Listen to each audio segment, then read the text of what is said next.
को मजबूर हैं ये लोग, लेकिन आने वाले चुनाव के मद्देनजर कब तक इनकी परेशानी दूर हो पाती है ये तो वक्त बताएगा। चलिए खबरों में आगे बढ़ते हैं। दमोह विधानसभा क्षेत्र के प्रसिद्ध हिंदू तीर्थ क्षेत्र बांदकपुर का है, जहां के लोगों ने चुनाव बहिष्कार करने का फैसला कर लिया है।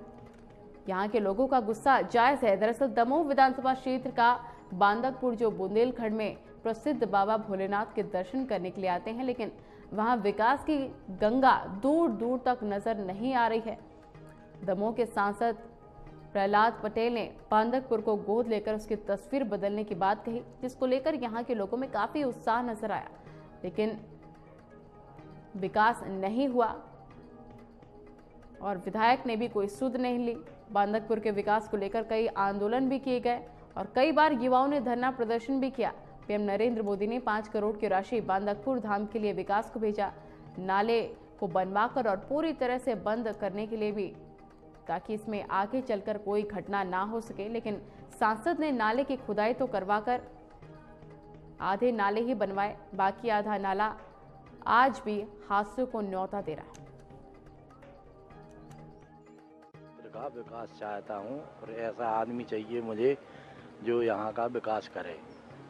यहाँ ना तो कोई दुकानदार अच्छी तरीके से रह रहा है, ना किसी दुकानदार को बैठने की जगह है ढंग से है। जन बाहर चुनाव आगे है, आप क्या करेंगे? अब जब ऐसा कोई आदमी दिखेगा तो वोट डालने जाएंगे, नहीं तो काय को जाएंगे, मतलब बहिष्कार करेंगे। जय जागेश्वर नाथ। हमारे बुंदेलखंड को अपना प्रसिद्ध तीर्थ स्थल है, जहाँ जो जांगा है बांदकपुर, जब बुंदेलखंड को प्रसिद्ध तीर्थ स्थल है, विराजे भोले बब्बा और बहुत दूर दूर से आदमी आउट हैं, पैदल आउट हैं और कांवरें लेके आउट हैं, लेकिन भज्जा सुख सुविधा उनकी व्यवस्था में कोनो काम नेताओं ने नहीं करो। खबर पर ज्यादा जानकारी के साथ राजेंद्र तिवारी हमारे संवाददाता हमारे साथ जुड़ गए हैं। राजेंद्र, जो बांदकपुर के लोग हैं काफी ज्यादा नाराज चल रहे हैं। उनका साफ तौर पर कहना है कि राजनीतिक रोटियां ही सेकते हैं यहाँ के नेता, और इसी को लेकर चुनाव बहिष्कार करने का फैसला ले लिया है ग्रामीणों ने। जी, मैं बताना चाहूंगा, बांदकपुर तीर्थ हिंदू तीर्थ क्षेत्र है, जहाँ पर सांसद जी द्वारा अब तक विकास नहीं किया गया है, क्योंकि वहाँ के लोगों का कहना है कि सांसद जी द्वारा बांदकपुर गोद लिया गया था, जहाँ पर अभी तक ऐसी व्यवस्था नहीं हुई है और वहाँ पर गंदगी और बहुत सी ऐसी चीजें हैं जो विकास को किसी भी प्रकार से नहीं दिखा रही हैं। वहाँ पे विधानसभा के युवाओं ने छेड़ी है एक पहल, जिसमें चुनाव का बहिष्कार किया गया है। और मध्य प्रदेश में जैसे जैसे विधानसभा चुनाव नजदीक आ रहा है, वहीं दूसरी तरफ जैसे जैसे आम नागरिक तथा युवाओं ने सरकार के प्रति जो गुस्सा वहाँ खुलकर बाहर आ रहा है। इस मामले में क्षेत्र के प्रसिद्ध हिंदू क्षेत्र बांदकपुर का, जहाँ पर युवाओं तथा वरिष्ठ जनों ने चौपाल लगाकर सभी को समझाइश दी है। सभी ने कहा है कि हम लोग सब मिलकर चुनाव का बहिष्कार करेंगे, वह कोई भी दल हो, किसी को ना तो वोट डालना है, ना ही हमें किसी सरकार चाहिए। बता दें यहाँ के लोगों का गुस्सा। चलिए राजेंद्र तिवारी जी, बहुत बहुत शुक्रिया आपका तमाम जानकारी के लिए। तो बांदकपुर में विकास के नाम पर सिर्फ और सिर्फ आश्वासन मिला है और इसी को चलते हुए लोगों ने चुनाव बहिष्कार का फैसला कर लिया है। चलिए खबरों में आगे बढ़ते हैं। जयसीनगर में बीजेपी युवा मोर्चा ने युवा टाउन हॉल का एक कार्यक्रम आयोजित किया, जिसमें बीजेपी के कई वरिष्ठ नेता शामिल थे। प्रशासन ने ब्लॉक ग्राउंड जयसीनगर में सभा करने के लिए कार्यक्रम की अनुमति सुबह 10 बजे से 2 बजे तक की कर दी थी, लेकिन इसके बाद जयसीनगर में बाइक रैली निकाली गई, जिसकी कोई अनुमति प्रशासन ने नहीं दी थी। इसके बाद आयोजक अर्पित पांडे ने झंडे लगाकर पूरे नगर में बाइक रैली निकाली, जो आचार संहिता का साफ तौर पर उल्लंघन है। सेक्टर मजिस्ट्रेट ने मामले को संज्ञान में लिया और पुलिस को निर्देशित कर धारा 188 के अंतर्गत आयोजक अर्पित पांडे पर मामला दर्ज किया है।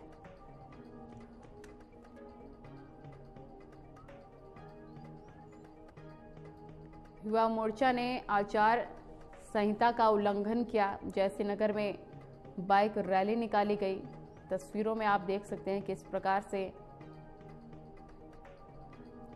लोग यहां पर रैली निकाल रहे हैं। तो सीधे तौर पर ये आचार संहिता का उल्लंघन है। जयसिंहनगर में बीजेपी युवा मोर्चा ने युवा टाउन हॉल का एक कार्यक्रम आयोजित किया, जिसमें बीजेपी के कई वरिष्ठ नेता शामिल थे। प्रशासन ने ब्लॉक ग्राउंड जयसिंहनगर में सभा करने के लिए कार्यक्रम की अनुमति सुबह 10 बजे से लेकर 2 बजे तक कर दी थी, लेकिन इसके बाद जयसिंहनगर में बाइक रैली निकाली गई, जिसकी कोई अनुमति प्रशासन ने नहीं दी थी। और साफ तौर पर यहां पर बाइक रैली निकाली जाती है, वो भी बिना अनुमति के।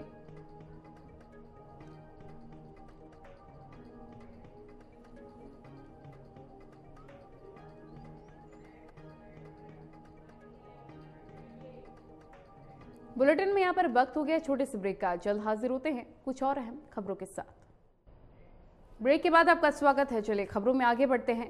अमरवाड़ा विधानसभा के सिंगोड़ी गांव में बीजेपी मंडल ने कार्यकर्ता सम्मेलन किया है। सिंगोड़ी के भाजपा मंडल अध्यक्ष ने बताया कि कार्यकर्ता सम्मेलन में मुख्य अतिथि के रूप में जिला अध्यक्ष, पूर्व अध्यक्ष सहित कई 700 कार्यकर्ता शामिल हुए हैं। सम्मेलन में अतिथि ने बूथ पर किस प्रकार काम करना है और बीजेपी की योजनाओं को जनता तक पहुंचाना है, इस सारी बातों को कार्यकर्ताओं को बताया है। तो अमरवाड़ा में बीजेपी ने एक कार्यकर्ता सम्मेलन किया, जिसमें 700 कार्यकर्ता शामिल हुए। भारतीय जनता पार्टी विधानसभा अमरवाड़ा के अंतर्गत मंडल सिंगोड़ी का यहाँ कार्यकर्ता सम्मेलन आहूत किया गया था। आगामी 28 नवंबर को मध्य प्रदेश में विधानसभा के चुनाव होने जा रहे हैं और जैसा कि आज भी 28 तारीख है, पूरा एक महीना अभी विधानसभा चुनाव होने में शेष है। कार्यकर्ताओं में ऊर्जा भरने के लिए और कार्यकर्ताओं को अपने अपने पोलिंग बूथ में काम पर लगाने के लिए आज का यह बड़ा महत्वपूर्ण कार्यक्रम था। हमारे मंडल अध्यक्ष योगेश यादव जी ने आपको जानकारी दी कि आज सिंगोड़ी में सिंगोड़ी मंडल के भाजपा कार्यकर्ताओं का सम्मेलन था, जिसमें जिला भाजपा के अध्यक्ष राजू परमार जी, पूर्व मंत्री और विधायक प्रेम नारायण जी ठाकुर, वर्तमान के दावेदार और भाजपा के संभावित उम्मीदवार उत्तम ठाकुर जी और सिंगोड़ी मंडल के सारे पदाधिकारी और कार्यकर्ता उपस्थित हुए थे। चलिए खबरों में आगे बढ़ते हैं। पन्ना के पवई तहसील में स्वास्थ्य विभाग की बड़ी लापरवाही सामने आई है, जहां पर कोनी गांव में उप स्वास्थ्य केंद्र की बिल्डिंग बना दी गई है, लेकिन इस उप स्वास्थ्य केंद्र कोई भी एनएम और कोई भी डॉक्टर वहां पर मौजूद नहीं है। वहीं ग्रामीणों का कहना है कि बिल्डिंग को आज तक कोई देखने नहीं आया है, जिससे बिल्डिंग जानवरों का निवास बन चुका है। आसपास के सभी उप स्वास्थ्य केंद्रों के का आलम इस कदर है कि सभी खुलते ही नहीं हैं। अगर खुलते भी हैं तो ड्यूटी पर स्टाफ मौजूद नहीं रहता है। ग्राम कोनी में अभी जो हमारी सिस्टर है केसरबाई सेन है, उन्हें रिजाइन दे दिया है, वृद्ध भी हो गई थी। अब वहाँ दूसरी सिस्टर की पोस्टिंग हुई है, अब वहाँ निवास बनाएगी सिस्टर और अपना कार्य तो चालू कर दिया है। हमने ये भी कहा है कि वहाँ जाकर निवास बना के और वहीं मुख्यालय बना करके रहना है और अगर वहाँ सिस्टर रहेगी तो साफ़ सफाई हर चीज़ मेंटेन रहेगी, अस्पताल भी डेली खुलेगा। हमारे यहाँ पे ना तो कोई उप स्वास्थ्य केंद्र में दवाइयाँ भेजी जाती हैं सरकार द्वारा, ना कोई डॉक्टर को भेजा जाता है यहाँ पे चिकित्सालय के लिए। यहाँ पे बहुत ज़्यादा मच्छर की समस्या है और अधिकांशतः जब दवाइयाँ नहीं उपस्थित होती हैं तो बीमारियाँ भी दिन प्रतिदिन बढ़ती जाती हैं। लोग बाग परेशान होते हैं, ग्रामीण बहुत ज़्यादा परेशान होते हैं। अब देखिए मेरे साथ फटाफट खबरें फटाफट अंदाज में।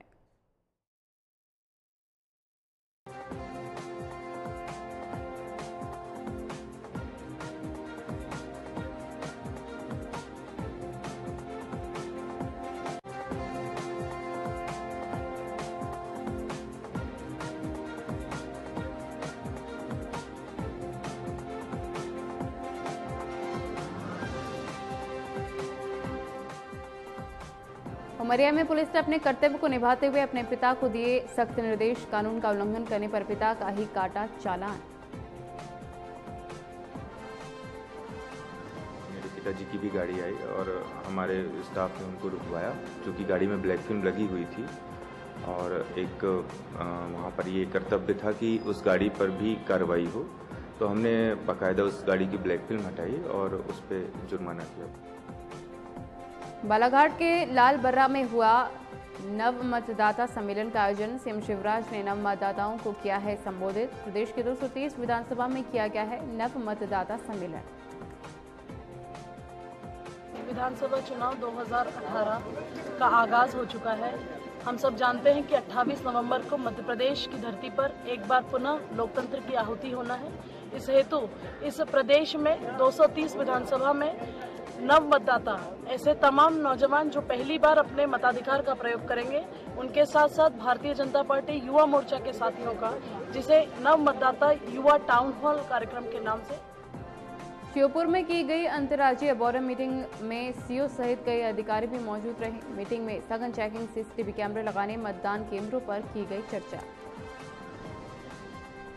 जैसा कि चुनाव को देखते हुए प्रदेश में सभी जगह सघन वाहन चेकिंग चल रही है, उसी के तहत थाना वीरपुर क्षेत्र में भी वाहनों की लगातार चेकिंग जारी है। और चेकिंग के दौरान बहुत सारे ऐसे वाहन मिले जिसमें अवैध रूप से हूटर लगे हुए थे, जिनमें नंबर प्लेटें टूटी हुई थी, कई वाहनों पर बीमा नहीं थे। ऐसे लगभग 280 वाहनों के विरुद्ध में चालान किया गया है और लगभग 1,15,000 रुपये राजस्व वसूली किया गया है और लगातार चेकिंग जारी है।